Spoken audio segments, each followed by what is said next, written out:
Waalaikumsalam warahmatullahi wabarakatuh. Penyoal yang bertanya, setiap manusia ada jin qarin, pendamping. Bila kita meninggal, adakah qarin kita meninggal sekali ke dia akan terus hidup ke macam mana ya? Sebab jin kan boleh hidup lama sampai beratus atau beribu tahun. Baik, qarin, setiap manusia dilahirkan dalam keadaan ma'ahu qarin, dalam Nabi sebut. Bersama dengan dia ada qarin, atau kita boleh terjemah sebagai pendamping dari kalangan jin.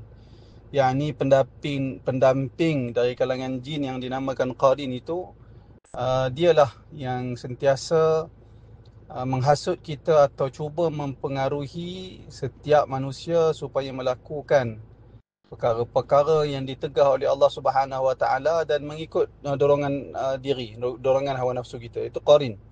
Qarin ni dia tidak seperti iblis. Maksudnya yang diberi jaminan tidak mati itu adalah iblis. Yang diberi tangguh itu adalah iblis. Manakala jin, termasuk dari kalangan qarin, jin yang qarin, mereka mati.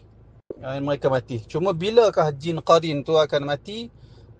Jawapannya wallahu alam, kerana kita tidak ada maklumat tentang perkara itu. Allah dan Rasul tidak memperincikan persoalan itu, dan kita tidak juga disuruh untuk menyemak, menyelidik perkara-perkara yang termasuk dalam perkara-perkara yang tidak boleh dicapai oleh panca indera kita. Oleh kerana itu, kita kata adanya qarin berdasarkan hadis yang sahih.